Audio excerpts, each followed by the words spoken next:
میری طرف سے آپ سب کو سلام۔ میرا نام پلوشا سیمویل ہے اور آج ہم خدا کے کلام میں سے سیکھیں گے گراسینیا کے علاقے کا شخص۔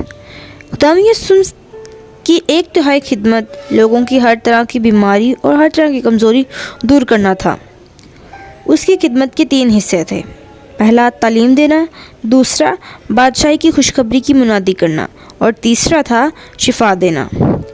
یسوع مسیح نے کبھی بھی شفا کے نام پر لوگوں کو اکٹھا نہ کیا اور نہ ہی کسی مخصوص جگہ پر شفا کا کام سر انجام دیا، بلکہ جہاں لوگوں کو اس کی ضرورت تھی وہاں یہ شخص موجود تھا، وہاں وہ شافی موجود تھا۔ اس معجزے سے پہلے یسوع نے ایک لمبا سفر کیا اور معجزے کرنے کے بعد واپس ہو گیا، کیونکہ اس علاقے کے لوگوں نے منت کر کے اس سے کہا کہ ہماری سرحدوں سے نکل جا، اور وہ واپس چلا گیا۔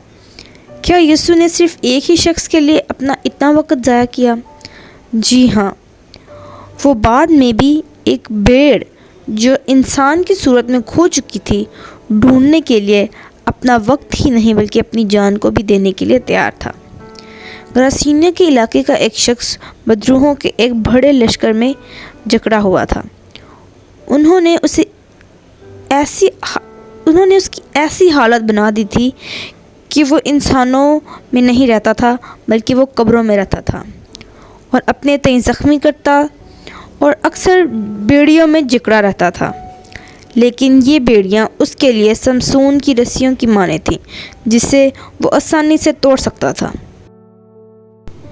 وہ ایسی ہی حالت میں یسوع کے پاس آیا اور شفا پایا۔ شفا پانے کے بعد اس نے چاہا کہ وہ یسوع کے ساتھ رہے، لیکن یسوع نے اسے ایسے کرنے کی اجازت نہ دی۔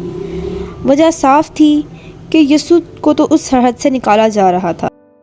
اب یہ شخص یسوع کی مانند اس علاقے میں کام کرنے والا تھا، اور ایسا ہی ہوا۔ وہ گیا اور دکپلس جو 10 شہروں کا مجموعہ تھا اس بات کا چرچا کرنے لگا کہ یسوع نے اس کے لیے کیسے کام کیے ہیں، اور سب لوگ تعجب کرتے تھے۔ اس سارے واقعے میں سے ہم دیکھیں گے کچھ چیزوں کے بارے میں۔ وہ شخص بیڑیوں میں جکڑا ہوا تھا۔ وہ شخص اکثر بیڑیوں میں جکڑا رہتا تھا لیکن ان بیڑیوں کو توڑ ڈالتا تھا۔ اور ہم دیکھیں گے ننگا، وہ قبروں میں رہتا تھا، بیڑیوں میں جکڑا رہتا تھا اور ننگا تھا۔ آدم اور حوا نے جب گناہ کیا تو وہ ننگے پن کا شکار ہوئے، اور یہ خداوند ہر روز ان کے ساتھ رفاقت رکھنے خود آتا، لیکن ایک دن خداوند تو موجود تھا لیکن آدم اور حوا اس سے چھپ رہے تھے، اس لیے کہ گناہ نے انہیں ننگا کر دیا۔ عدن میں بھی خدا نے آدم اور حوا کے ننگے پن کا علاج کیا اور انہیں چمڑے کے کرتے پہنائے۔ اس شخص کے لیے بھی یسوع نے کپڑے مہیا کیے جو تھے نجات کے کپڑے، تاکہ اس کے ننگے پن کو کپڑوں سے ڈھک دے۔ قبروں میں تو مردے رہتے ہیں اور جیتے جاگتے انسان بستیوں میں۔ کیا ان لوگوں نے اس کے ساتھ یہ سلوک کیا کہ اسے زندوں میں دھکیل دیا؟